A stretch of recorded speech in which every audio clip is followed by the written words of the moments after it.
can now listen to full-length, commercial-free episodes of the Divorcing Religion podcast on Patreon. Please sign up at patreon.com/Janice Selby or click the link in the show notes. Hi, everyone. Welcome to the Divorcing Religion podcast. I'm your host, Janice Selby. I'm a registered professional counselor and a religious recovery consultant. And I'm very pleased today to have someone with me who was a speaker this year at the Conference on Religious Trauma, Jerusha Lofland. Jerusha was homeschooled by extremists in Michigan, along with her 10 younger siblings. Her quest for truth led her first out of Bill Gothard's IBLP cult, and then away from evangelicalism, and then freed her from religion altogether.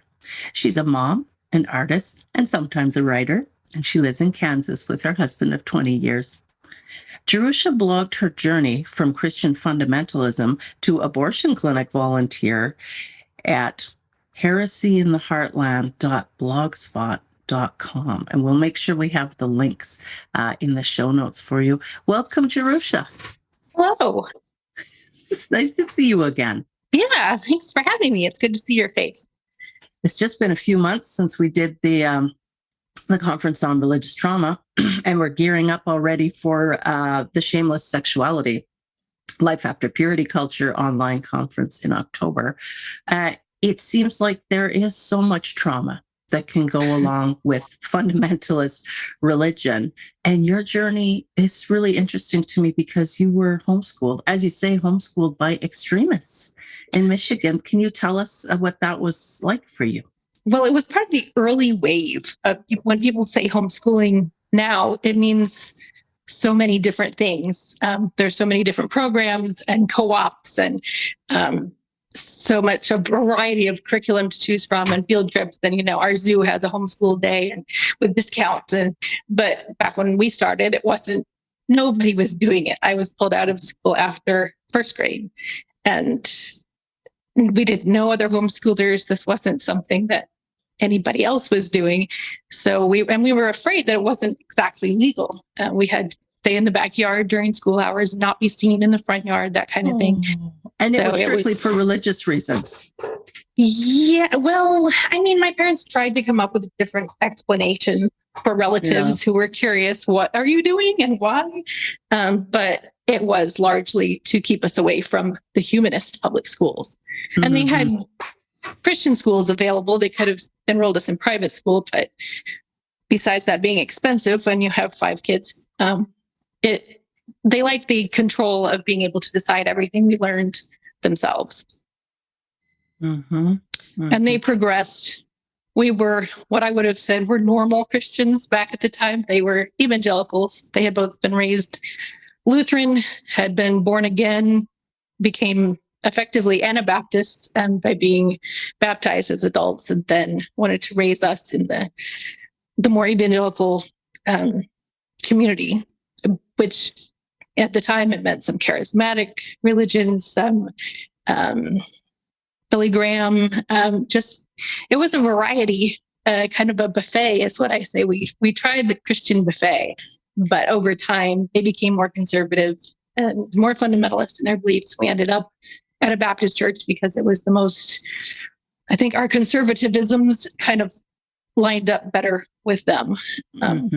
But we tried a lot of different brands of religion along the way. So I felt like I got a broader view than most homeschoolers, even because I had visited a Catholic mass. I had been to a Lutheran service. I had had a much broader, I'd seen people speak in tongues. I knew there was a lot out there.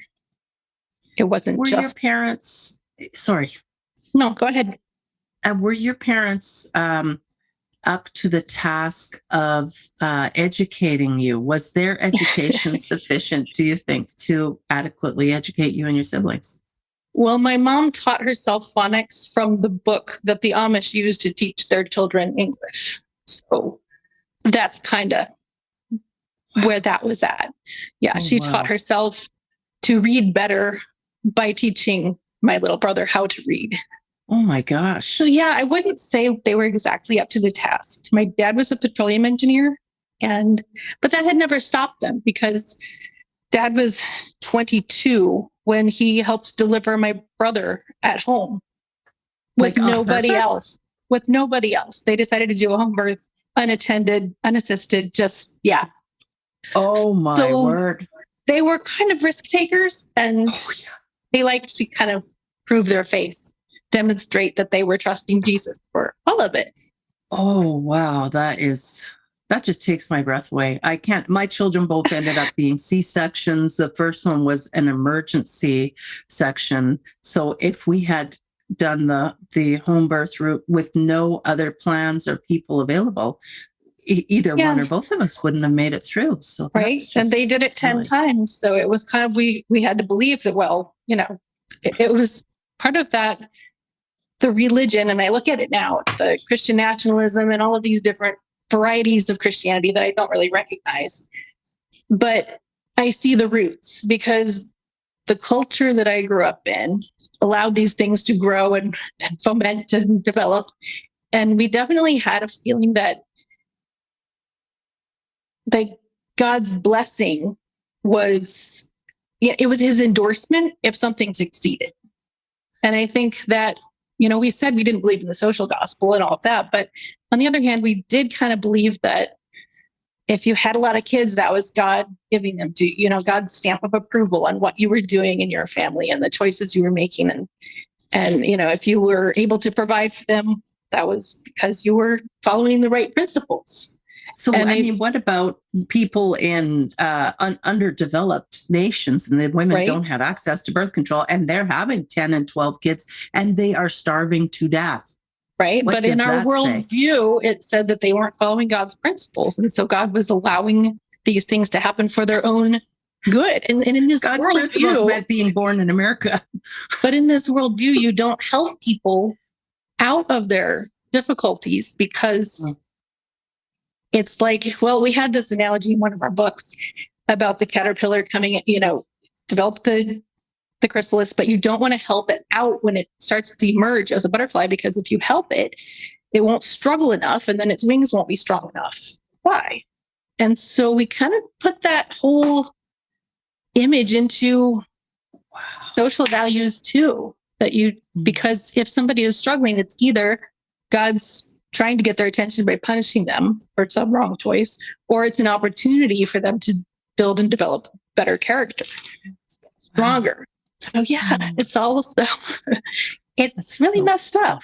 Yeah. And yet you can see kind of how we got to where we are now in our whole culture. And because of those were the seeds, that's what was being taught to us, maybe not directly, but it was all these indirect messages that we were picking up.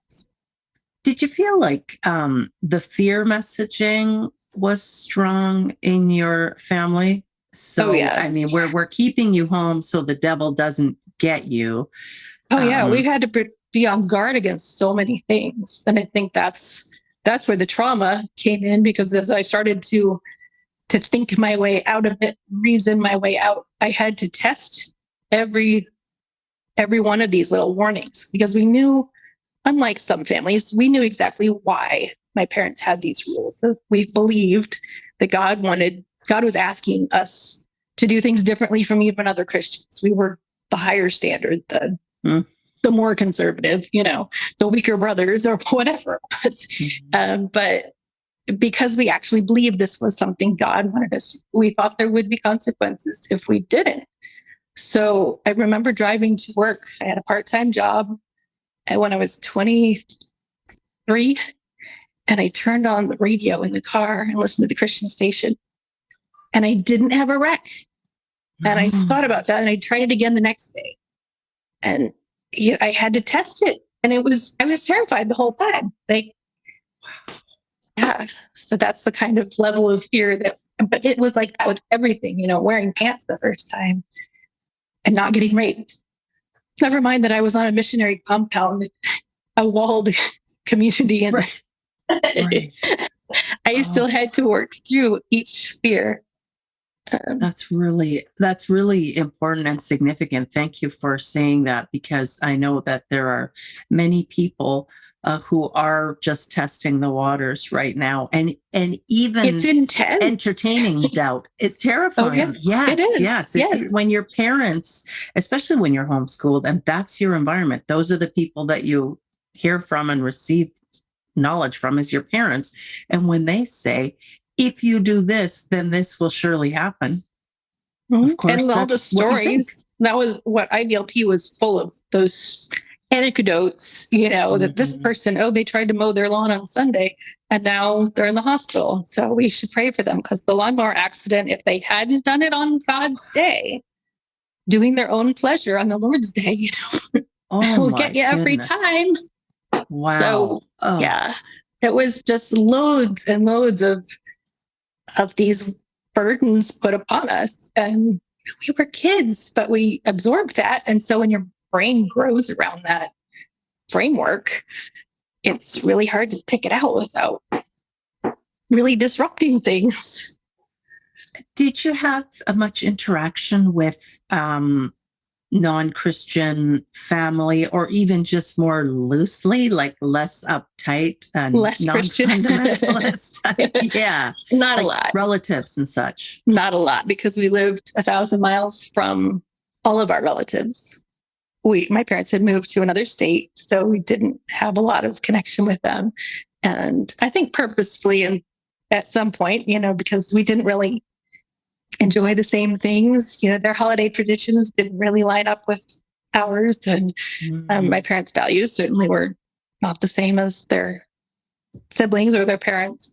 So yeah, we saw grandparents a couple times a year, and if that, and we didn't really have, our neighbors were Christians, but different from us. But we didn't socialize with them after we moved to the country. When we first started homeschooling, I was still friends with the girl next door who was my age and schoolmates. So we would play with them in the afternoons, after school, when it was safe to be seen outside. But that mom reined that in. Every year it got a little tighter. We weren't allowed to go in their house, and we weren't allowed to go in their yard. And then we were only allowed to play together one day a week during the summer. So it got really it. Yeah. And then we moved to the country and had no neighbors, no other kids for a mile or two. Did that feel sad, that move to the country, or was it an adventure and you were pretty close with your siblings? Both. It was definitely both. We had more, it was new territory to explore, and we were allowed to explore. So I often think that the way I grew up, the lifestyle that my parents chose kind of helped to balance out for some of the adverse childhood experiences that we did have. We had the abuse and the neglect to an extent, but then we were also fed really healthy food, and we grew our own stuff. And, we made homemade jellies and breads, and had a good bedtime, and we're outside all the time. So it kind of helped to make up for some of the other negatives. Yeah. And at what point did you start thinking maybe this isn't all it's cracked up to be, or I think there might be another way, or just, you mentioned being 23 and being so brave to turn on the Christian radio station. How old were you, and what was going on to make you start questioning? I often ask myself that. When did it start? Because I watched my parents, unlike some of my siblings, they were born into the lifestyle that we ended up in, but I remembered when I had to give up my last pair of shorts, and when we weren't allowed to wear swimsuits anymore. And, there were all of these steps. So I saw the whole arc of my parents changing from looking like regular people on the street to everybody coming up to us in McDonald's and asking, "Are you guys Amish? Are you Mormon? What are you?" It was like, we don't wear head coverings. How could we be Mennonite? How could we be Amish? We wear prints. But we knew all of these nuances because this was the world that we traveled in. I think I began to ask questions in my early adulthood around 19, 20, because I didn't know what I was supposed to be doing next. I was definitely following the stay-at-home daughter trajectory and helping my parents raise kids because they were still having them, and who was going to take care of them when mom was out of commission. Because that happened, and there were just a lot of children. I've been raising kids since I was 13. It's just that's how it is. Yeah, I've had 2 years since 13. I've had 2 years when I wasn't actively responsible for raising children, and then I was working full time both those years. So, yeah, it's a strange thing to look back on. But I think the doubts just kind of crept in gradually. They came in because of Bill Gothard and the IBLP curriculum, which I resisted a lot when we first joined that. When my parents, because we had homeschooled for 4 years before they joined the ATI IBLP program, and the that's homeschooling Institute for Basic Life Principles. Yes. And then their homeschool level of the cult, I often say, was the Advanced Training Institute.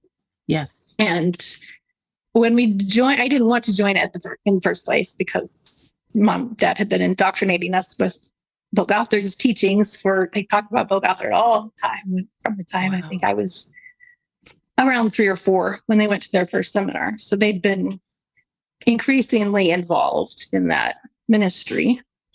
And when they opened their homeschool program to everybody, to the laity, it was first only available to pastors, which kept it rather elite, and then we qualified. So mom was excited and I was not. I just saw only bad things coming from whatever this program was.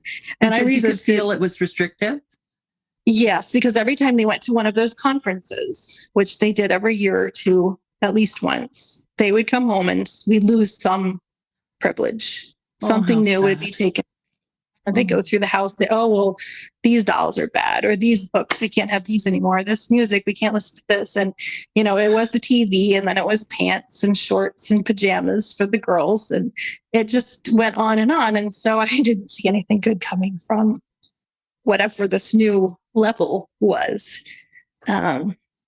So that was a really difficult couple of years while we tried it on. And it wasn't like homeschool. It wasn't like school. And I remembered school, and this was nothing like school. It was arguing over interpretations of the Bible and trying to learn the Greek alphabet. And I didn't care about, I liked Greek better than anybody else did because I'm kind of a natural linguist, but it wasn't anything mom was qualified to teach or explain. She couldn't answer the questions we had about and it's a really convoluted curriculum. There's very little of value in it. I will say, having looked at it in more recent years, what were they thinking?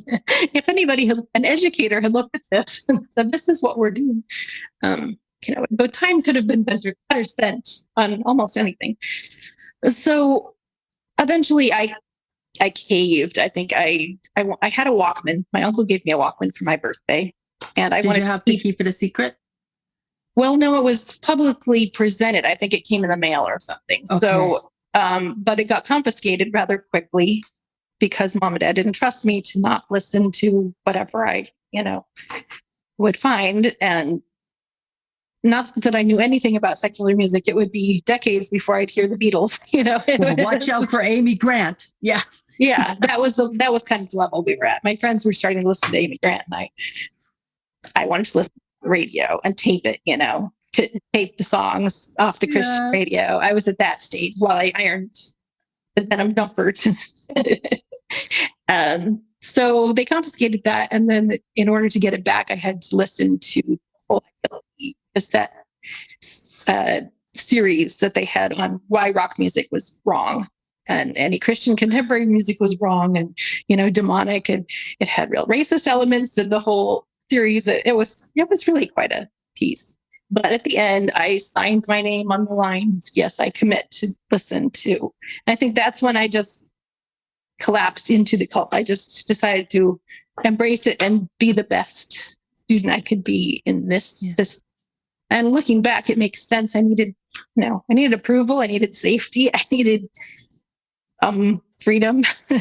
And you had no support in non-religious families, I didn't really even supporting have autonomy. I was largely the oldest. I was almost always the oldest kid at the homeschool gatherings because older people weren't homeschooling. You know, I was the beginning of that era.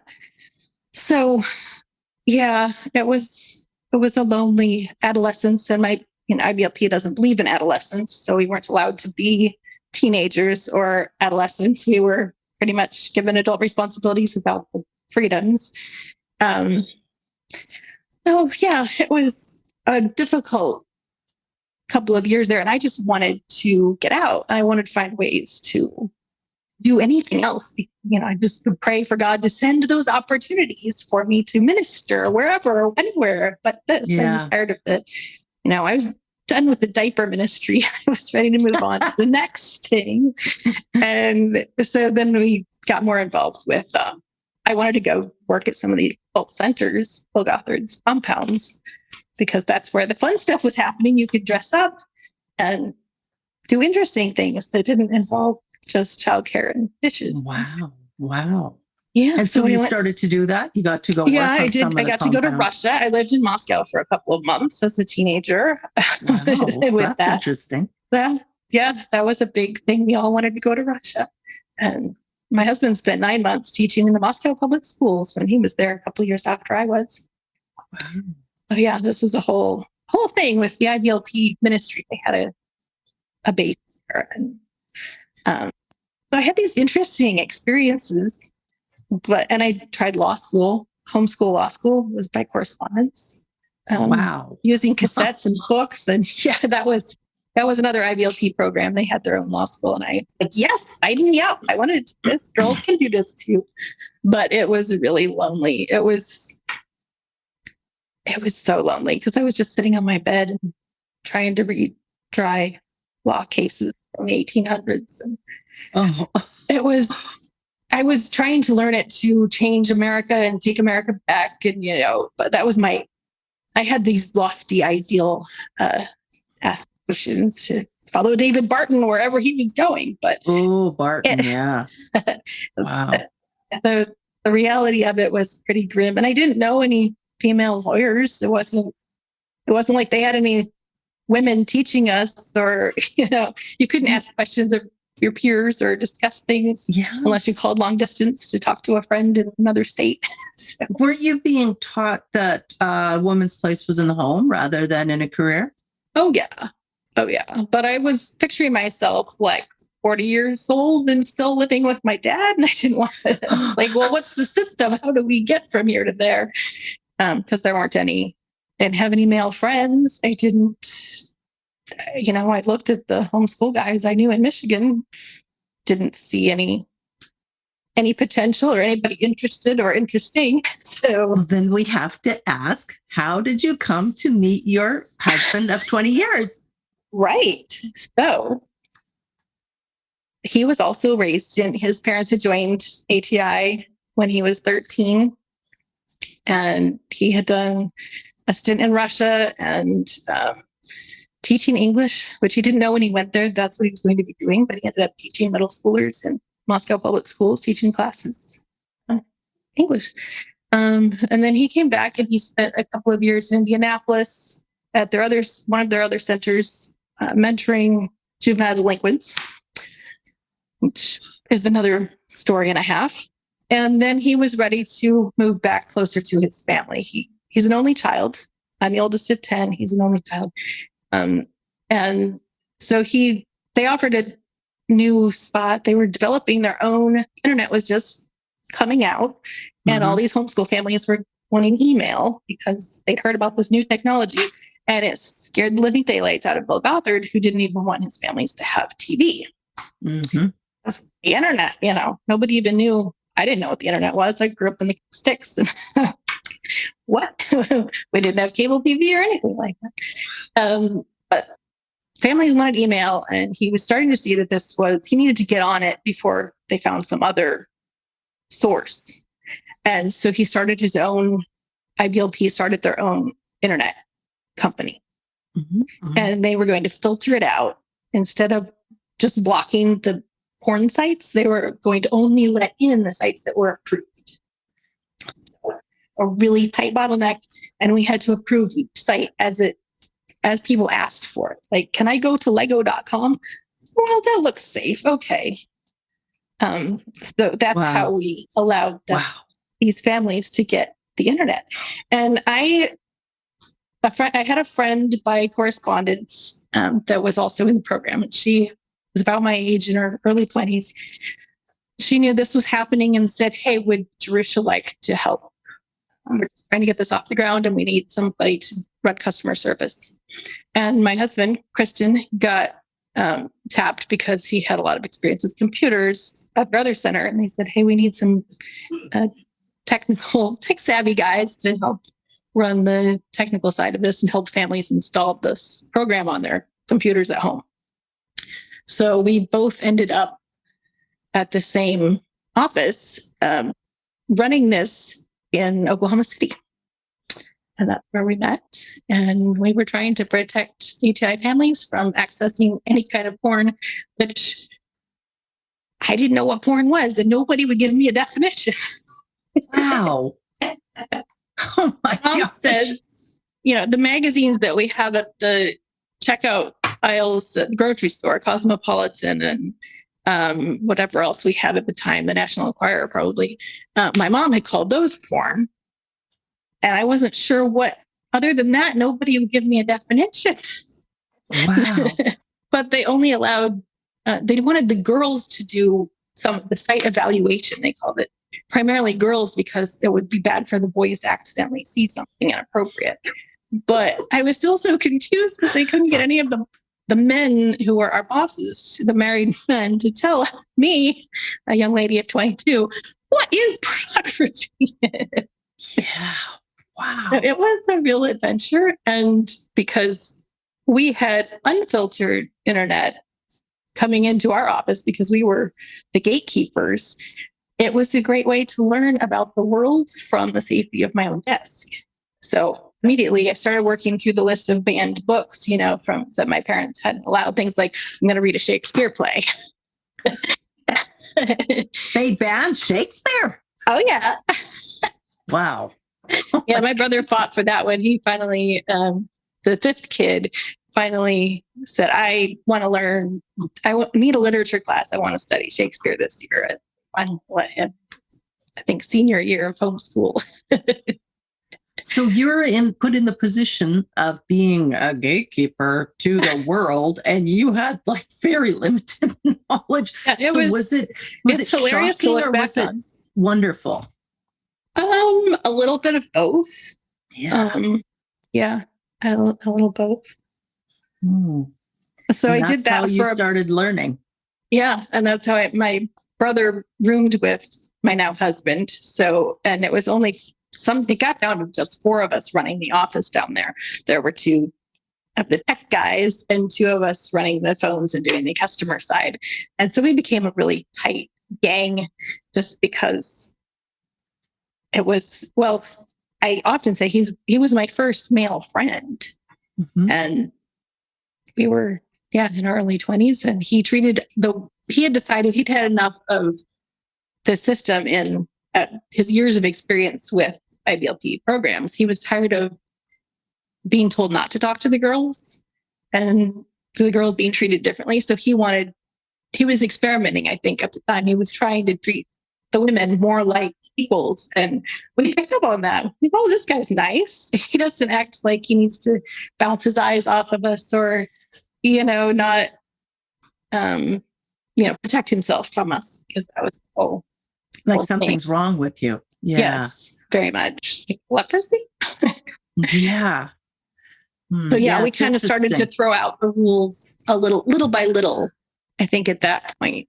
And we were all having questions about the cult, especially the more we discussed things, and we saw the more inner operations of how it was run and how Bill didn't follow his own principles. So if these were really non-optional, universal principles from God, well, wouldn't they apply to everybody? But it was pretty clear how things really worked. And so, I think as we got more experience and compared notes, and we saw the way things were, I realized I I wasn't really for the program or the system or the organization, but I had more freedom and liberty there to be a person than I'd ever had at home. So I stayed because of that until Bill finally kicked me out. I think he realized I wasn't really on board with everything. And so I got sent home because that was the punishment. You got sent home, and I didn't have, a job or a car. And I had been very dependent. So at 23, and it was a decision made overnight, which is how they like to do things. They like to get rid of you quick. So I was fired, and they called my parents and told them to come get me. So my dad shows up in the morning to move me back home. And that was traumatic because I'd had a year and a half of semi-freedom within a cult compound with a lot of limitations and rules, but still I'd been able to live with peers and, decide what I would eat and when, and just that little bit of freedom had given me great taste for more. I wore sweatpants around my house now, and I couldn't do that at home. I would have to wear them under my nightgown. So, yeah. So then you came back home, but you maintained your friendship with your husband, with supervision. My brother kept in touch, and we had AOL Instant Messenger. But I decided, I think because of all the rules with all the courtship rules that guys and girls couldn't be friends and, communicate unchaperoned. I would make sure that somebody else was there to watch my conversation with him if we had a chat on the living room computer, and eventually he left to, got a job here in Kansas, moved back in with his parents and missed me. I didn't know he was interested in me at the time, when we'd been together, but, he was getting to know me while we worked together and we're friends. And so he jumped through all the right hoops to follow the Bill Gothard's protocol to, write a letter to my dad and say, hey, I'm interested in your daughter. Could we email each other? And of course, I put him through a long interview process, and I was, I don't want to even watch this. This is not, and I wasn't interested. There had been no awakening of romance for me. So it was all just kind of out of the blue. And I was like, no, just stop it. I don't want to see everybody get hurt. This is going to, I don't want to watch Dad try to interview Kristen, and I'm out of here. So I I tried to shut it down and say, no, I'm not interested. Are you sure? Yeah. Because he's a nice guy. Yeah, he's a nice guy, but he's my friend. Why would I mess that up with romance, a failed courtship? And we had lots of friends who had tried to go through the court and didn't work, or, and they just got so hurt where their parents withdrew their approval at the end, right before they got married.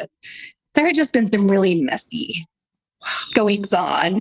So, so I went the next best thing. What are girls allowed to do within the fundamentalist evangelical framework if they can't work at their cult anymore? And, there's still, you can still hear from the Holy Spirit if you're called to the mission field.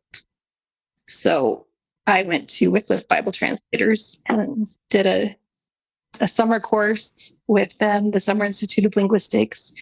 And then I went to the Philippines for a couple of months, which turned into almost a year. Volunteer helper.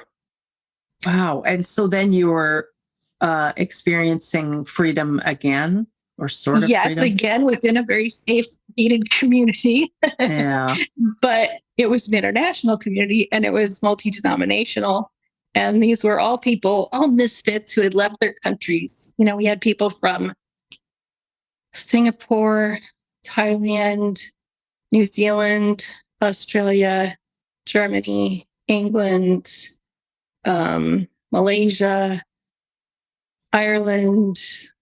It was very diverse. And so then you had a much more doctrinal diversity. And, they were all trying to live together in this community. And share, like kind of do life together. It was, that communal experience that I think my parents had been attracted to with some of their early Christian connections, with the fellowship. So I kind of had that I missed from the cult. I really missed the intense bonding. And I mean, it was trauma bonding, but we put ourselves in these difficult situations and then had to make the best of them together. And I kind of had that when I was in the Philippines too, because it was really tight and everybody was up in each other's business. And it was like a really small town, but we were also, everybody was outward focused because they had their separate projects, because they were all trying to translate the Bible for some people group there. And that I have to ask for everybody, did you wear sweatpants in the Philippines? I wore long shorts. Ooh. And sometimes I didn't wear sleeves. Yeah. What? But they told us to be careful because they were still following old Filipino customs, which were rather modest. Okay. A top, it didn't matter. You could go topless and nobody would mind, but you still had to, couldn't show your knees, too much. Oh my goodness. Wow. That is just, so it was strange. Experiences are so interesting. Yeah. It's very diverse. I'll say that. And that was my first experience with really understanding how white I was and how classist we are, because there I had servants. I mean, I didn't think, I read the old missionary stories and, they talk about their helpers and their staff and their servants, but I just didn't realize it was still a thing. And I had a housekeeper and cook, and I went to work and did things in the office and helped with one set of projects while somebody else was laundering my clothes and cooking my meals and cleaning my house, making my bed and making everything nice for me to come back home so I could rest in the evenings. And this was a totally new, I was like, I'm American. I can't have a housekeeper. What are you talking about? Oh, no, this is how it runs. The whole economy, they love these jobs. They're great jobs. This is good for their families. I'm like, what, I'm going to have a brown person work for me and then eat in the kitchen while I eat at the dining table? That blew my mind. I did kind of get used to it, but it was a new, very different culture. Yeah. And just realizing that that's how all cultures are, that there's, the class system and I didn't understand because I've been doing the servant work my whole life. Yes. And I didn't realize that, I was benefiting. It was just a really new world. It opened my eyes to how things work in the world. It's a paradigm shift. Yeah. Yeah. And were you writing to your fellow at that time? No, because we weren't allowed to, because we had been communicating over AOL when I was at the summer courses. But then my mom stepped in and said, well, if you're not interested in him as a partner, then you shouldn't be communicating with him on any other basis. Like, oh, okay. So we weren't. But the longer I didn't talk to him, because we'd had some really good conversations while I was away there in I should parentheses. So my summer in North Dakota at the Summer Institute of Linguistics, I didn't realize it was going to be actual college. I was taking actual college courses and getting credits. I didn't even know what credits were at this point. So that was a whole experience too. And living on a campus and dorms and dining hall, it was so cool. And I just had as many adventures that 8 weeks as I could. I listened to Christian rock music. I went to a charismatic church and danced. I bought a pair of pants. I got my hair cut. I just did as much. I tasted wine and I tasted beer. Wow. And how old I watched Star Wars. I watched Pride and Prejudice. I went to a movie theater, saw a G-rated movie, saw an R-rated movie. I just did as much as I could in that. Watched Star Trek. Watched VeggieTales. It was a wild. I was I was this loose woman for 8 weeks. And sorry, was that during your time in Russia? That was in North Dakota, Grand Forks at the University of North Dakota. It was a summer course to get ready to prepare me for a career with Wycliffe Bible Transit. How did the haircut go over at home? Well, I had always kind of used my hair as this is mine. Like everything else, you can tell me what to do with it, what to wear, what to put on it, and what not to put on it. But my hair is mine. And so I had run into that before with at the cult centers. IBLP would sometimes, they had their own salon. And so I got my haircut there once, and I'm like, did your parents approve of, is your dad okay with you getting this haircut? Like, it's my hair. He doesn't get to decide that. But they were very bossy about such things. So I was used to asserting my independence on my hair. That was the one thing. I love it. That is so awesome. That's just great. So then you went away to do help out with the Bible translation stuff, and you weren't having contact with the man who became your husband. But so I told how did it all come about? Well, I told him that I'm going to the Philippines. Mm-hmm. While I'm gone, if you want to try again to talk to my dad, that's okay with me. I just don't want to hear it. I don't want to see it. I don't want to be around. I didn't want to have to interact with my parents while negotiations were going on about whether he was an appropriate fit or if I was an appropriate fit, or I just didn't want that. So I went away and thought about him and thought about the whole situation and met people like, oh, are you dating? Do you have a boyfriend back home? No, I don't. But the missionaries there said, oh, it's important to get a partner before you come to the mission field because it is so lonely. Even with a family, it's so lonely out here. Well, that's interesting because a lot of the homeschool world, I didn't see a lot of strong marriages represented. It was a really tense and difficult, conflict-ridden. Yeah. They often downplayed marriage and talked about marriage like it was a battle, a struggle, a sacrifice. Duty and obligation. Yeah, so it didn't. Yeah. But these people seemed like they had become best friends, whether just by living, in a faraway place where they didn't have anybody else. I think it was a bonding. It tightened up any bonds that were there. But so, yeah, I thought that's kind of the story of my love life. I feel like the whole courtship thing and being not allowed to date or have any relationships as younger people did really F us up because we didn't know how to interact or, have emotional connection and boundaries. And just didn't learn that. So I fell in love with Kristen all by myself while I was walking on the runway on Mindanao in the Philippines. And he didn't know a thing about it.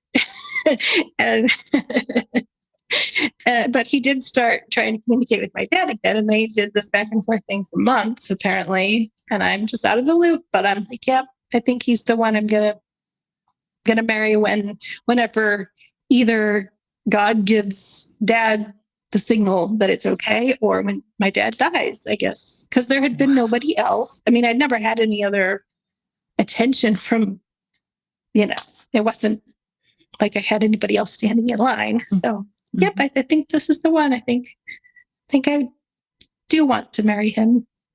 And then Dad just one day, it was a surprise to me, but it was Valentine's week. And my mom was out of town. So I kind of wonder what all factors played into it. But my dad decided, I think that God's giving you the green light to talk to each other. So if you get a message from Kristen, you can write back to him. It's fine. You have my approval. I was like, okay. So we got engaged that week. Like I had already decided, okay, so let's get married.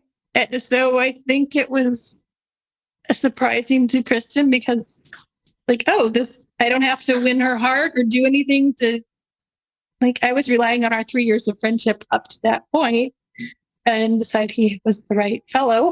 And so he came to it really confused my coworkers there.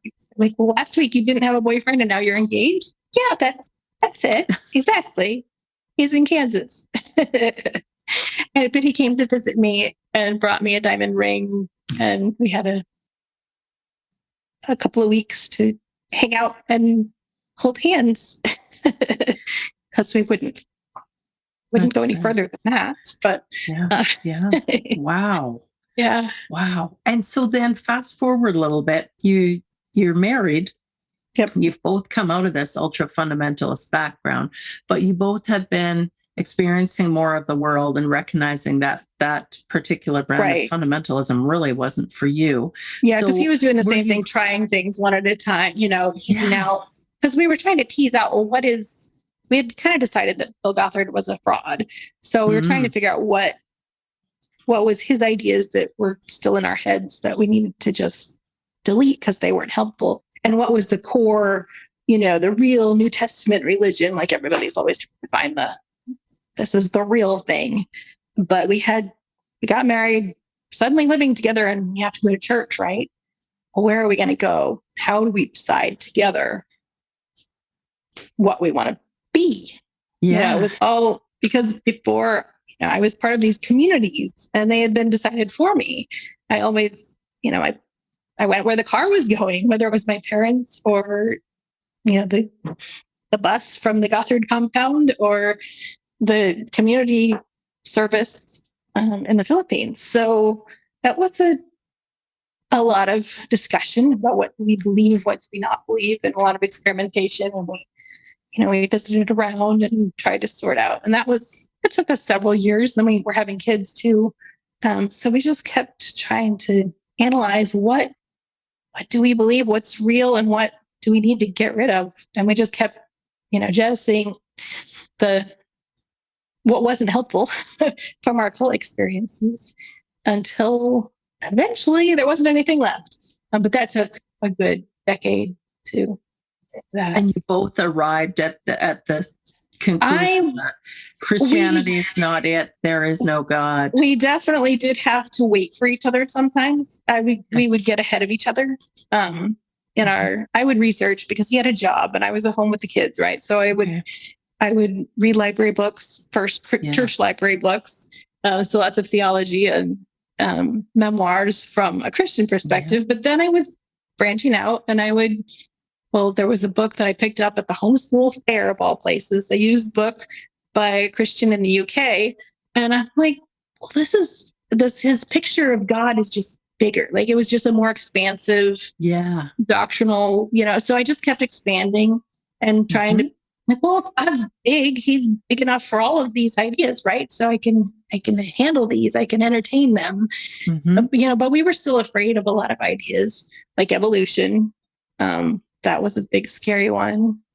So I just started reading, and I was interested in domestic stuff, right? So I'm cooking and I'm listening to the radio and they're interviewing an author who had a book about food. So I thought, that sounds really interesting. I'm going to read this new book about food and the food systems. It turns out that there's politics involved. There's the environment and, the whole climate and ecology. And it's just, the picture just got bigger than it wasn't about what does God want us to eat?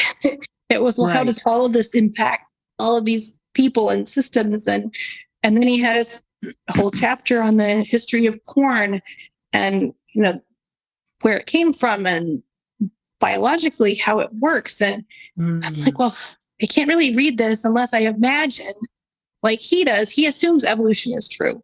So just for the purpose of this story, I'm going to pretend that evolution is true so I can understand, I'm going to go into that paradigm so I can interpret this. And then it just made so much sense. Well, what if it's true? And then I read, then I heard about a doctor who been an atheist and now is Christian, but he had a whole book on theistic evolution. I'm like, oh, wait, you don't have to be an atheist to believe in evolution. So then I became a theistic evolutionist, and it just popped from one thing because I was so afraid of teaching my kids something that wasn't.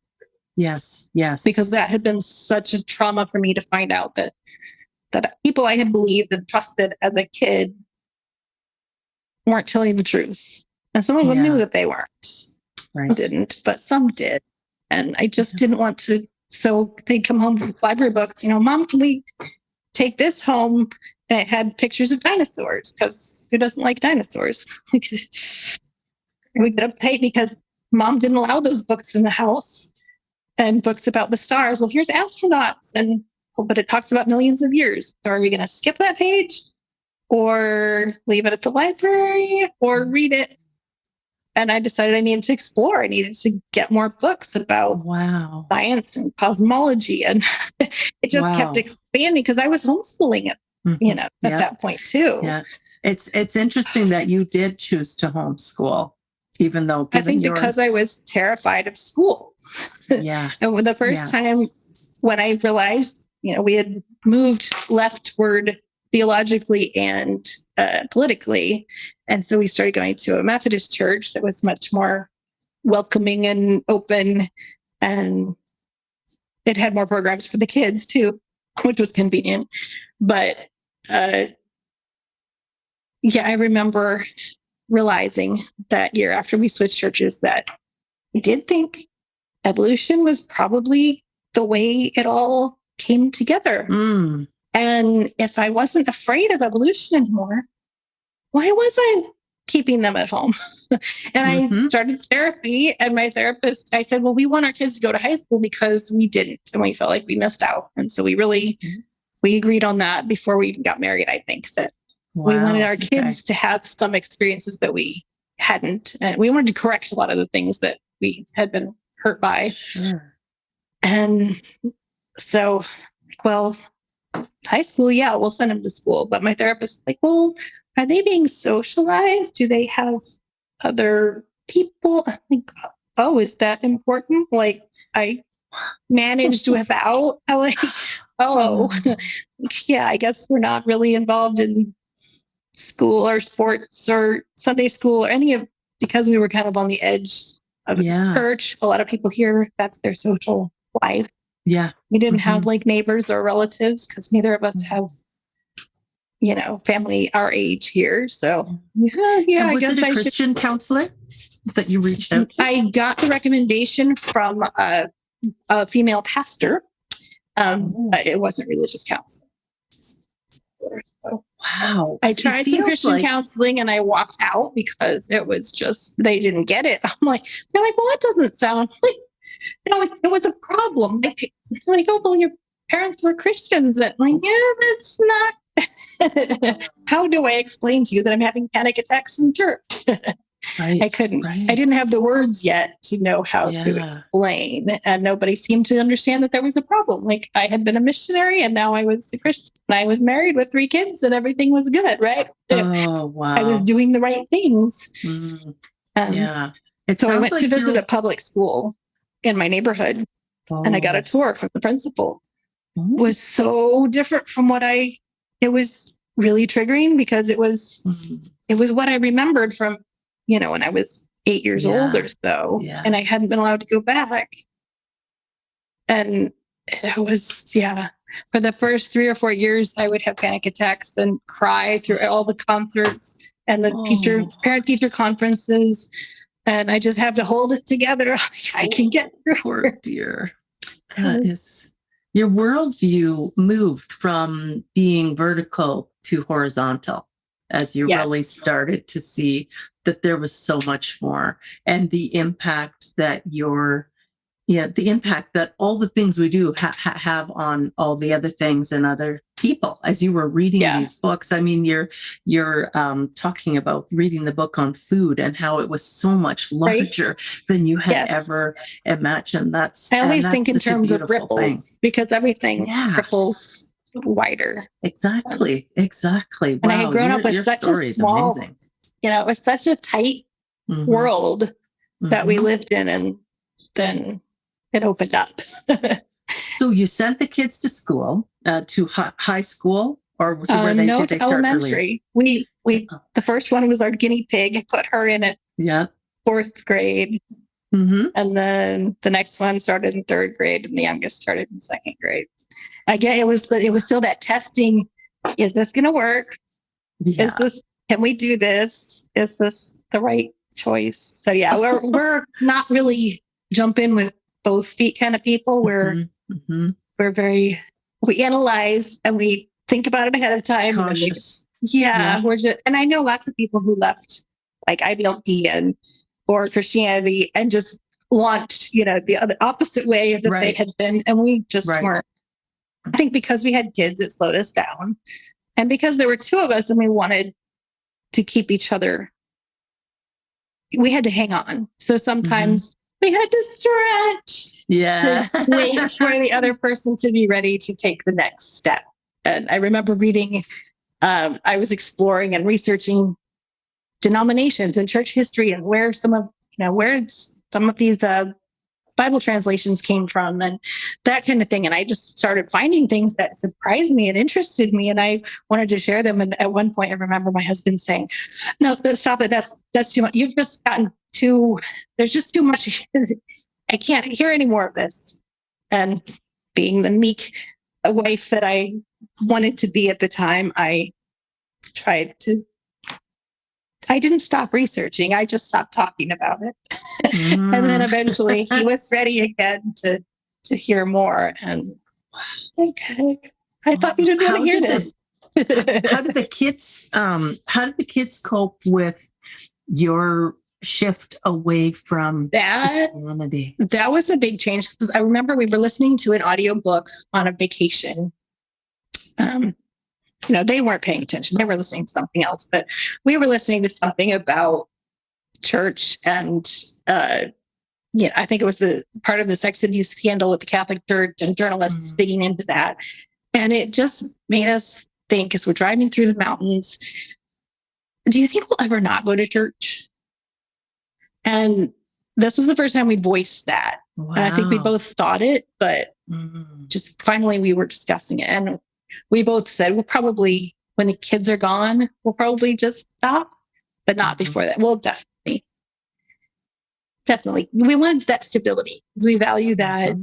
I think because our youths were traumatic and unstable, but we valued that. And so we didn't want to rock the boat too much for them. But yeah, I think because once we voiced it, it started to be it seemed more real and more possible. So I think it was about a year later that we asked the kids, if we took you to the Y to go swimming on Sunday mornings instead of Sunday school, what would you think of that? And they're like, yeah, that sounds good to us. And it turned out they were already further along than we were in a lot of ways. So that made us feel like we were kind of slow on the uptake. They were already figuring out that, we don't think people always say what they think at church. They say what they think they're supposed to say. Wow. Yeah, that's amazing when we hear that kind of feedback from our kids. Right. And I know I believed thoroughly until the day that I no longer believed. It was fairly abrupt for me. And then when I was talking with my kids about it, who were maybe, 11 or 10 or 11, something like that. And I said, I'm starting to wonder if maybe the Bible isn't 100% literal. Like maybe there wasn't a worldwide flood or, a talking snake or whatever. And my youngest, who was 10, she said, well, I never did believe that. And we had them in Christian school at the time. She's like, I never did. I don't get it like that. How can you think that? And then she says, well, my big problem is what does God do with all the people, millions and billions of people who live in other nations where Christianity isn't there? And I was like, I just don't think about those things. It's God's plan. I'm just going to leave it. And God, his ways are higher than mine, all these things. But I grew up, in a fundamentalist home too. And you make it all work. I think when you grow up in that framework, you just fit it. So it's a very tight, any one thing could make it all just spring out into pieces. So we're too scared to pull on things. And you hang on to it. Yeah, exactly so right. And then I was amazed to hear my kids say, well, no, they never really entirely bought into it, because I was like, oh boy, I sure did. Right. Yeah. So do you have any Any words for folks who may be on a similar journey right now? Maybe they were homeschooled as well, and they're just starting to peek outside the curtains there and see what's actually out there in the world. Well, there are monsters out there, but they're not as scary as the ones that were inside. And when it comes down to it, people aren't as scary as I was taught they were. There's a lot more kindness out there in the world than I actually experienced inside the fundamentalist world. People who just are kind because they can be, not because they have to be, or somebody's taking it down on their record for eternity. Just doing out of the goodness of their hearts. And yeah,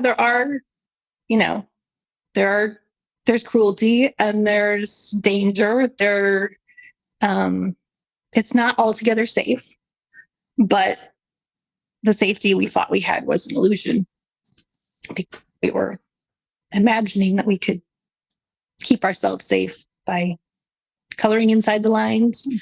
Right. Yes. And that human desire and need for safety is really what causes people to go very fundamentalist and into extremism, whether it's conspiracy theories or religious type stuff. We just, especially in a world that's changing so quickly, people want that certainty, security. Oh, yeah, we do. I do. I mean, and COVID has really rocked all that. And I say set me back years in therapy because it's not as safe out there. And there are, it's just, I would like to feel completely safe and have the life I worked out for myself and my kids 4 years ago, and we're not really there. It's, if you don't raise your kids to be little clones or, your arrows or your soldiers or whoever they're, they will go off and do their own things and it will surprise you. And it's, it's unsettling and uncomfortable, and you just have to learn how to ride that out too. Yes. And are you still in touch at all with your parents and your siblings? With several of my siblings, I'm close to a few of them. And we're all scattered across the country. So have any of them also left religion? All of them, I would say, except one, possibly two. The girls left first, but eventually the boys have mostly found their way out too. And your folks stayed? Yes. They are not they're not part of the Gothard cult anymore. And they have, they've changed, but they're still pretty conservative and like to send religious stuff to their grandkids. So how do you handle that? It took a while, but eventually I realized I didn't want they're trying to maintain any kind of relationship was doing me more harm than good. So I don't see them anymore. We don't correspond. You chose in favor of your own mental health. I did. It was just the best thing for all of us. Wow. And the life that is open to your children because you and your husband were able to take a deep breath and muster up your courage and explore and make room for curiosity instead of obedience, because that's all that there was before. That has and I did. It was difficult because I felt like I was depriving my children of grandparents. I didn't want to be that controlling person because I couldn't handle it. I made my children's lives worse to deprive them of something important. And yet I realized that because my grandmother was a big influence on me and I cared a lot about her, and she was a source of love in my life. Right. But I think having parents that are that makes up for any loss of not having grandparents involved in their future. Absolutely. And I know that there will be people listening to this episode or watching this episode who actually will feel greatly encouraged and validated because it's a really difficult choice. We don't make it lightly when we are, cutting off parental relations, or I'll say enforcing really firm boundaries there. It's hard to do because we've been fed such a fantasy of how we're supposed to be. Well, and the responsibility, we're told we have to honor and we have to respect, and that you owe something to the people that bore you. And yet I feel like my responsibility is to my children, not the other way around. And so that's what we're practicing with our parents. Yeah. Right on. And that's what I tell my clients too, is that when we reach adulthood, our parents remain in our lives by invitation only. And we're allowed to rescind that invitation. They did their end of the bargain, which was raising us, so, amazingly, we managed to make it to become thinking, functioning adults. But no, we're not obligated to maintain close ties with family of origin, particularly if they're unhealthy. Yes. And they made choices, and now we get to make choices. That's exactly We're the adults. I love ending our chat on that note. It's such a positive, encouraging note. Thank you for spending time with me today. This is the end for today of the Divorcing Religion podcast. I'll remind everyone to go to the Conference on Religious Trauma YouTube channel, and you want to subscribe so you never miss an episode of the Divorcing Religion podcast.